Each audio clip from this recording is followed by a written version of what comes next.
Hey, what's up guys? In today's video, I'm going to be answering one of the questions I get asked the most, which is regarding who you should crown and how to actually use your crowns efficiently, which characters deserve it based on who you like and who you're playing, in order for you to get the most value out of each crown and not feel like you're wasting them. If you don't know by now, crowns are used to fully level one of your character's talents to level 10 or 13 with constellations, which requires a large amount of resources, notably talent books and mora, and which are limited in quantity, with us usually getting one new one per patch, as well as them also being available from a few other sources like the trees that you level through world exploration. And so because of that, in today's video, I'm going to be answering this question once and for all, talking about the most efficient ways to use your crowns. Also in this video, I will include a comprehensive list of the best talents to crown for every character, going in detail on how you should spend your crowns and what the best talents to crown are for every single character. But before we get into it though, I want to give a special thanks to Prime Gaming for sponsoring this video. If you don't know, Prime Gaming is giving away tons of free Genshin loot, such as XP books and Primo Gems for Prime members every month. This is something that I genuinely want to talk to you guys about, as if you are a Prime Gaming member, you just get a ton of free rewards. Some other benefits you get as a Prime Gaming member include a monthly Twitch subscription to your favorite streamer, or me if you want to be nice, tons of free games and in-game content, including both indie games and like AAA titles, and also access to all other Prime benefits, including free shipping, Prime Video, and more. Sign up for a free trial or connect your Prime account to Prime Gaming to claim your Genshin loot now using my link in the description down below,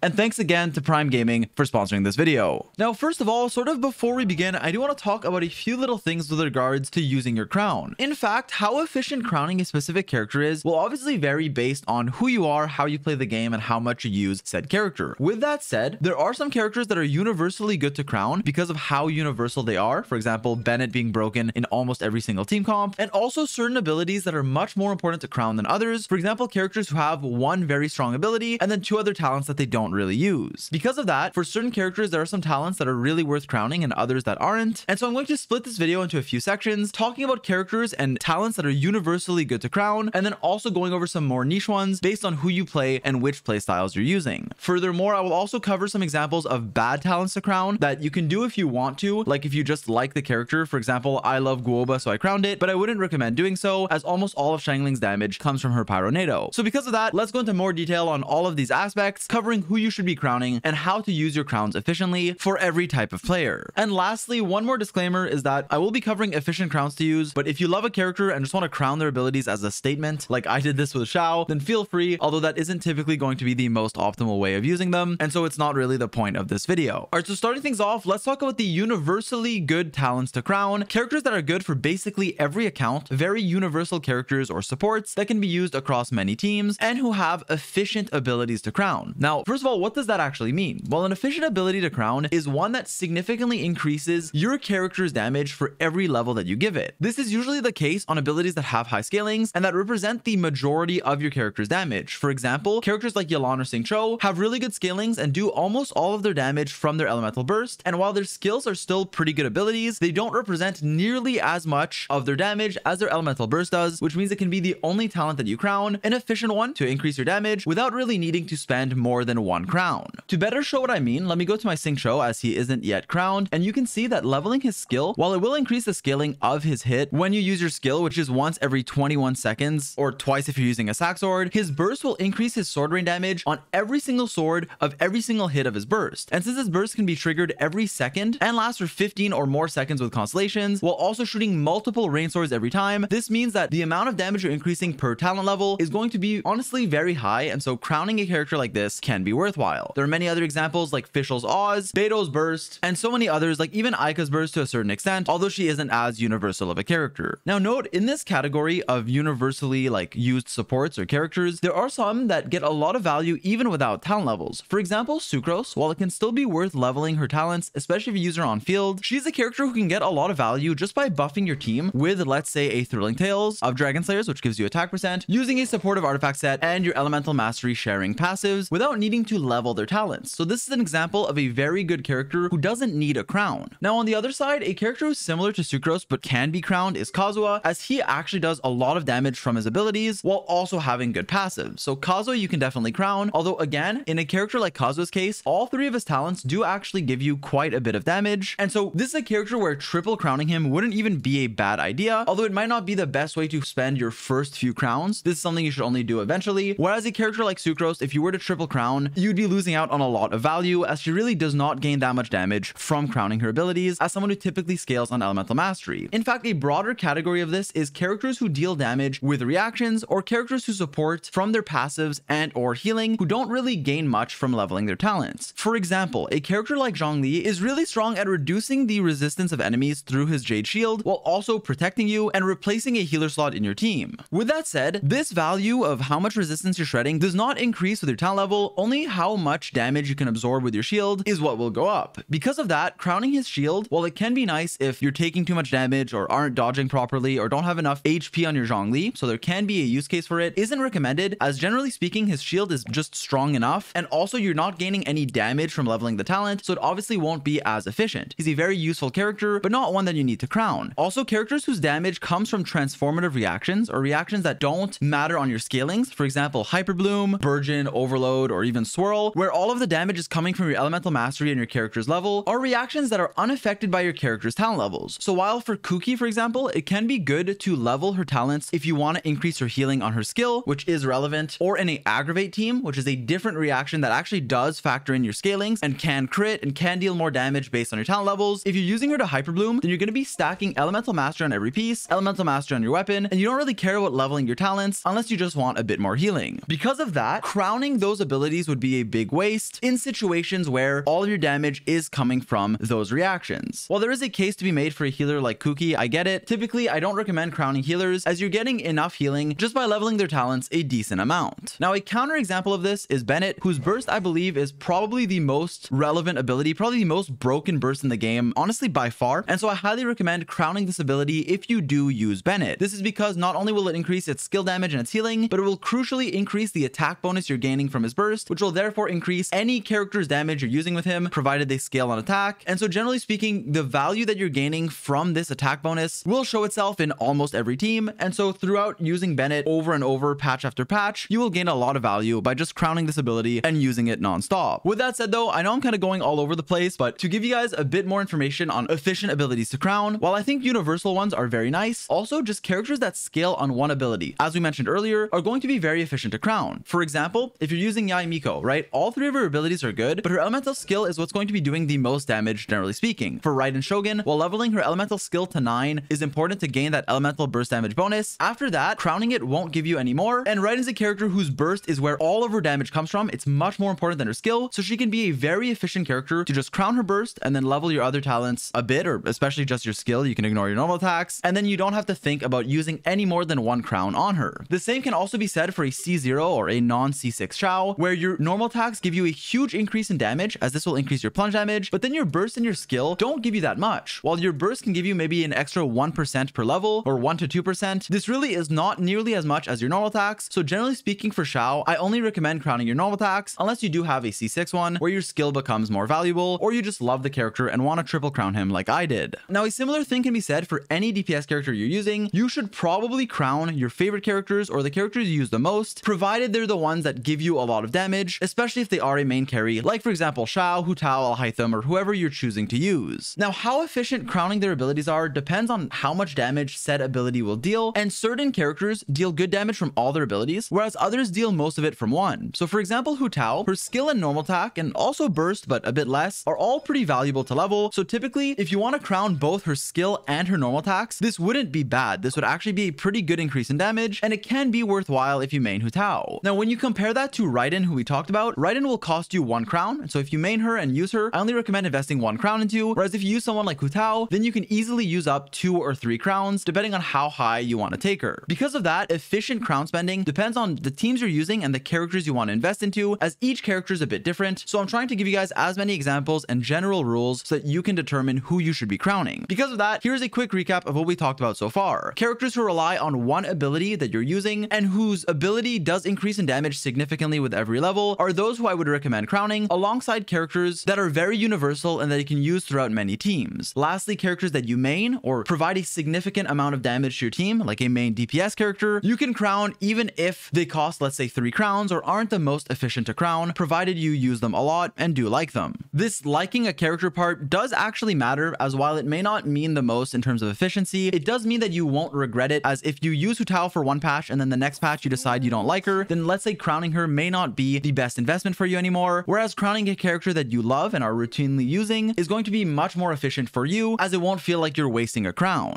Another example of a character whom I personally love but will probably never crown is someone like Nilou. Now, while you may see my level 1 talents and think that Nilou is a character who I don't use a lot, she's actually one of my favorite characters from Sumeru that I actually do use in pretty much every Abyss rotation. Now, the reason why I keep her talents low level though is mostly to prove a point, but also she's a character who is sort of a pure passive, like basically an artifact set for your entire team, because pretty much 99% of her value comes from her 2 passive talents, which will greatly increase your bloom damage and enable a pure bloom team comp. Because of that, since so much of her value comes from her base level, like just stacking HP on her, getting her to level 90 and ignoring her talents, you don't actually need to level her talents at all to get value from her passives and from your team comp overall. I get really good Abyss clears. I've even cleared the Weenut, which is the worst enemy for her, in a Nilou bloom team where she is level 1 talents using a level 1 dull blade. Now, with that said, is it efficient to keep her talents at 1? Not really. You should probably level her skill and her burst to at least level 6 just for a bit of bonus damage. But my point is that crowning a character like this, while yes, you could do it if you just want a funnier number on your burst, as it's not a bad burst, and yes, you can also level her skill for a bit of damage as well, which varies depending on how you use her. In a bloom team, purely using her for her passives will get you a lot of value to where I wouldn't recommend crowning a character like this unless you just love her or want to use her in a vaporized team or have crowns to spare. Now, with that said, I'm going to try to make this video as complete as possible by including a list on screen of the best talents to crown for every single character. Now, do keep in mind the following things though. This can vary heavily based on how you play the character and how much you play them. Again, as we saw in the video, if you use a character a lot, they're more worthwhile to crown. And obviously, some characters, all 3 of their abilities can be very important, and for others, none of their abilities are important. For example, generic like healing supports, yeah, you can crown them if you want more healing, but you don't need it for more damage. The same can be said with the reaction-based characters and other factors that we mentioned in the video that you do have to consider. So again, a lot of these talents and value of these talents can vary based on your playstyle, but I am putting on screen a sort of page of every character's best abilities to crown, ordering every character by elements. For the talents that aren't mentioned, those are usually the ones that are less value, that either shouldn't be crowned or should be crowned last. And for some characters, only one of their abilities will give them the vast majority of their value, which is why it's like the only one mentioned. Again, crown who you want and feel free to triple crown your favorite character if that's what you enjoy, but this is some general advice as to what you should be crowning for every character, with the answer to some just being none, as some characters, as I mentioned, can be very inefficient to crown, and then others can still be less efficient, but I still gave you guys their best options if there is some merit to leveling that talent all the way. Hope you guys enjoyed this extra depth, and if there's anything I want to correct or add, it will be in a pinned comment, as there's so many characters that maybe some unique playstyles or factors may have escaped me. And lastly, to end this video off, I'm actually going to crown one of my characters who I haven't crowned yet and have been wanting to for a while, but I'm just a hoarder with crowns. It's actually Aito. While his burst is still pretty important, his skill is what does like the vast majority of his damage on field, and so it is an ability that I definitely feel comfortable crowning as someone who uses Aito a lot. Now, my skillings when I'm inside my skill are going to be honestly pretty significantly higher. Like obviously you don't need to crown a character, leaving it at talent level 8 or 9 is fine, but crowning someone that you use a lot and who does a lot of damage is definitely going to be worthwhile. And so those are my thoughts. I don't want to repeat myself, so I'm going to end it there. Do keep in mind that crowning a character costs a lot of resources, so you may not have that ready. Like it costs a lot of Mora, a lot of Ascension mats, boss mats, all of that. So make sure you crown characters that you like, that you plan on playing, and ideally, if you've learned anything from this video, that are efficient to level, talents that are worth leveling and not talents that you're never going to use, like Child's normal attacks, unless they're just a character that you love and want to level. Personally, I am someone who doesn't always level the most efficient talents. Like Child's skill is usually more important than his burst, unless you're speedrunning. Or another example is I have Barbara's attacks crowned because I think they're really funny, and the same with my Guoba that you saw earlier. So I like to crown abilities that make me happy, but also there are efficient abilities that you should be crowning. So play the game how you want to play, and hopefully this video gave you good advice and my thoughts on how you should crown characters, or at least the thought process behind it. With that said, if there's anything I want to add or correct, it will be in a pinned comment, so be sure to look out for that. Stay tuned for a ton of new account reviews and guides coming out soon, and with all that being said, I really hope you enjoyed, and I'll catch you guys in the next one.